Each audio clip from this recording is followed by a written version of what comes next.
Thursday, June the 28th. It's part of the Minutemen concert series. You can go to livenation.com if you want details on it. 2 tickets here for you. Robert Plant, Allison Krauss at Blossom. Good luck, caller 10, 216-578-1007 or 800-348-1007. Welcome to the Rock and Roll Hall of Fame. Forget the Rock Hall. When does Poundcake go into the Country Hall of Fame? My truck, my beer, my guns. It's the Alan Cox Show on 100.7 WMMS.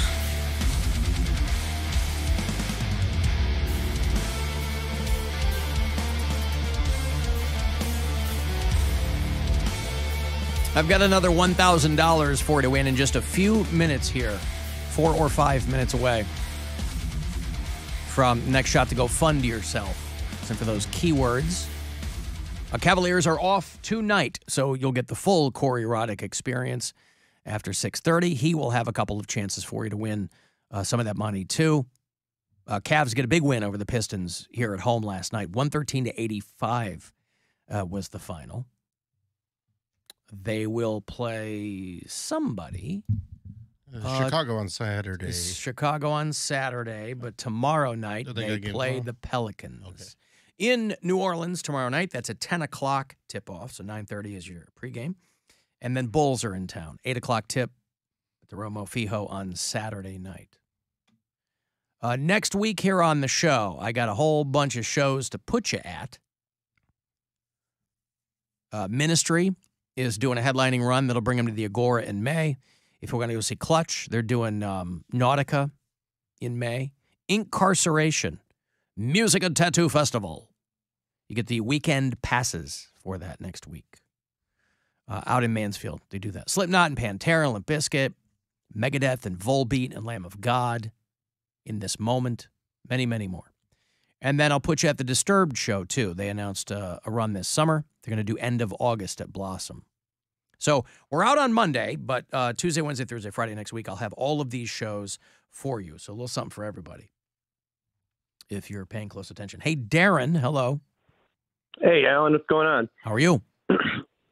Hey, you and Ian were telling a story about being an altar boy and joking about the not being hot enough for the, Yes. I have an interesting story that's kind of in that vein. When I was about 12 years old, I went to Catholic school my whole life, just like you. And when I was supposed to become an altar boy at like the age of 12, my family went on vacation, so I missed the altar boy orientation and all that. So then when I got back, I begged and begged to try to become an altar boy, and they wouldn't let me. And I was really disappointed because you got to go to Cedar Point and all my friends were doing it and whatnot. Well, I was about 25 years old, and I was walking down the street, and I passed one of those free times boxes, and I reached inside, and I pull it out, and my heart almost stops because guess who's on the cover? The priest that was in charge of those altar boys. Oh, boy. So, of course, I sat down and read the article, and it was exactly what you would think it is. So I guess you could say, in a way, I dodged a bullet. Did the article say, fortunately, a young man named Warren remains untouched? Darren. Oh, Darren. There's probably a Warren we didn't touch either. Sorry, I glanced over, and I guess I saw Warren instead of Darren. No. And, sorry, pal. Poundcake, you guys were even talking about Bewitched just the other day. We were? We're talking about Bewitched. Oh, wow. How did that come up? All right, well, listen, I'm glad that you dodged that bullet, Darren. Yeah. And I always wanted to go back and talk to those friends and ask them, like, did anything shady go on? Are there any stories you can share? But I never saw any of those guys ever again. So probably a conversation better left unhad. Yeah, you're probably right. Yeah. So maybe it was fate that I never ran into those guys. Perhaps it was. All right, thank you, Darren. It was Darren at West Park. Like that movie Sleepers. Remember Sleepers? Yeah, that was an upsetting movie. All the dudes that were older, but some of them got molested by the priests, and it was Kevin Bacon and like early Brad Pitt. Yeah, that was a tough movie.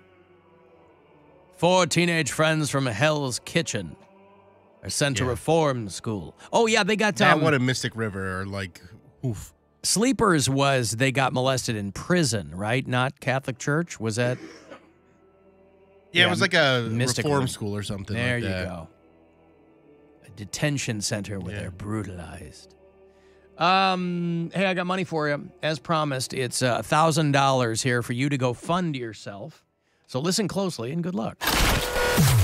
The Buzzard wants you to go fund yourself and score $1,000. Enter the nationwide keyword money at WMMS.com. That's money. Enter it now at WMMS.com. And good luck from Buzzard Radio. It's time for Sweet Nothings with Jenna from Poland. I don't get along with computers. You know, they can almost just start talking, and they might as well just tell me how they really feel. Computers must just get a rise out of pissing me off. This has been Sweet Nothings with Jenna from Poland. She's a cutie, right? She's always got something on her mind. Always got something to think about. Hey, I've got Terri the Goat's Super Bowl pick, by the way. I didn't mention this. Played some video yesterday. Al Marcinek is our bureau chief out in Carlton, Pennsylvania. He runs Marcinek Farms. And for a number of years now, he's been kind enough to lend us, week to week, Terri the Goat, who picks NFL games during the regular season. And he asked me a couple of weeks ago, you want her Super Bowl pick? I said, of course I do. And so he sent some video. He had green painted rocks, and he had red painted rocks, obviously, for the Eagles and the Chiefs. And whichever ones, I guess, there were more of, that was going to be her pick for Super Bowl 57. And so she has made that pick.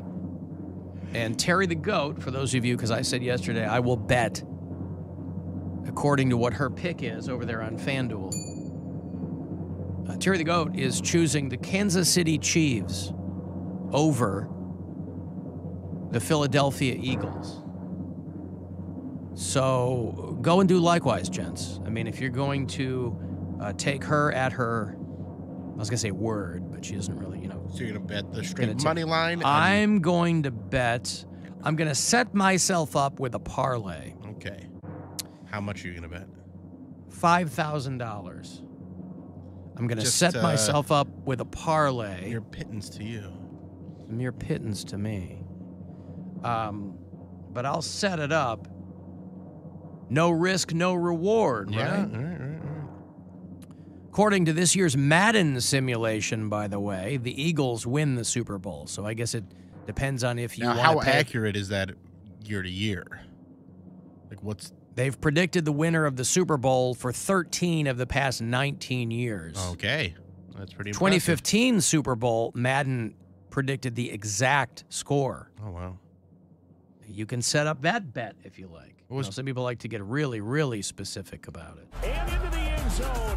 Touchdown Eagles. The Philadelphia Eagles are the Super Bowl champs. So the Madden simulation that they run, the final score for Super Bowl 57 is 31-17 Philadelphia, and Jalen Hurts will be named the MVP. So those are pretty good odds. I guess your mission, should you choose to accept it, is to trust either Terri the Goat or to trust the Madden simulation, which it has a pretty good record. Pretty good record. So that's from Madden NFL 23. That's how Poundcake's going to go about it. That is how he is going to be betting this weekend. What will you be doing, by the way, when the Super Bowl is on? I assume you won't be watching it. Well, he's excited for the halftime show. Yeah, right, but before that, I mean, halftime show is a good couple hours in. How what will you be doing before that? I don't know. I think my roommate is probably going to be having, like, his girlfriend will at least be over, so I'll just do whatever he does. Like a generic party, just kind of eating some food. Yeah, they might have Well, now that I think about it, they might be going somewhere. So I don't know. If he is not there, I'll probably drink and pregame by myself. Like a couple What's it White on Claws. Fox this year? Yes. Yeah, I think we have Fox, I think. I don't know. I don't know what our cable package is, but yeah, I'm just excited. Imagine it includes the local channel. Okay. Well, yeah, I'm sorry. I think it's on CBS. I think it's on Fox. Maybe it's on CBS. CBS. Oh, is it CBS? Yeah. Why did I think it was? This will be the first Super Bowl held in Nevada. They're doing it at Allegiant Stadium. No, it's in Arizona. What am I looking at here? I don't know. Super Bowl. Oh, I'm sorry. I think you're looking at last year's. I'm looking at next year's. year's. LVI is what I'm looking for. That's LVII. That's 58. 57. Aha. You're correct. It's in Glendale, Arizona. And it's on Fox. And it is on Fox. You're right. Yeah, 4:30 p.m. Mountain Time is the kickoff. So that would be 7:30, 6:30 here? Yeah, 6:30. I got to tell you, I didn't even think Mountain Time was a time zone anymore. Oh, yeah. But I'm corresponding with somebody like for a project I'm working on, and they're in Mountain, and then somebody else is in Pacific Time. And so every time we have to coordinate a meeting, we have to figure out whose time we're talking about. Right. So we always have to include Mountain Time, Pacific Time, Eastern Time. Gotcha. It's quite annoying. My favorite thing to do, just like how you guys bet on who's going to win the Super Bowl, I like to guess what songs will be performed at halftime because I think. Well, that's prop bet too. Yeah, you could bet on that. Because I like guessing. She's probably going to close. Give me what Rihanna songs will she sing? She's probably going to close with Diamonds, and she'll probably do the Celine Dion route. She'll take the Celine Dion route and have like drones fly up in the sky and they look like diamonds blowing away. She'll probably do that. She'll have Calvin Harris and DJ Khaled make an appearance because she has songs with both of them.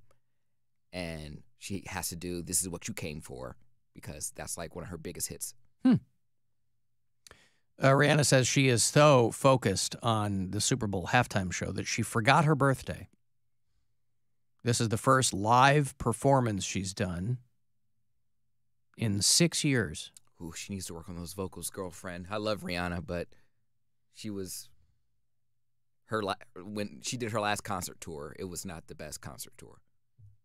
Well, she still has a baby. Like she had a kid last spring. Beyonce had twins, and she still performed at Coachella. Nevertheless. Take that. Wow. Take that. She was pregnant and performed. Yeah, but that's for show. Okay, you do that because you do that because you want to be walking around in a bra and have your belly sticking out. Yes.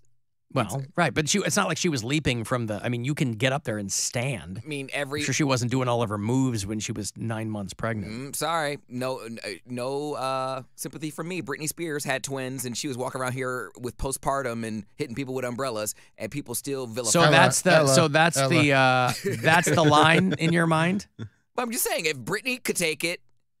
Rihanna it worked out great for her. I think that's the baseline you want to try to meet as Britney. Well, I'm sorry. Worked out great for her. I believe in equality in every sense of the word. So I'm not about to give her any sympathy because she's Rihanna and she's a billionaire. Britney Spears isn't a billionaire. This is your first performance in 5 years. Who's talking about sympathy? She might not want to. First of all, Rihanna's not pregnant. She had a kid last year. She's not currently pregnant. And that's got nothing to do with her voice. It's got to do with her physical performance. She said choosing which songs to sing was her biggest challenge. She has a lot of them. She'll probably do Cheers. I'll drink to that because that's going to be a good pregame song. See, that's my Super Bowl. That's what makes it fun. You have the biggest stage, the biggest platform. That's your Super Bowl. It's essentially a performance with an endless budget. You could do whatever you want. If you could have any type of performance, that will be the time and budget to do it. All she's been very clear about is that she's going to shine a spotlight on Barbados. All of her music kind of sounds like island music anyways, so it doesn't matter. I bet she'll do a 13-minute version of Ponda Replay. Or Please Don't Stop the Music. There you go. I've got to take a break. If you want to text for anything, 35192 to get me there. AlanCoxShow.com is where you can watch. And you can listen where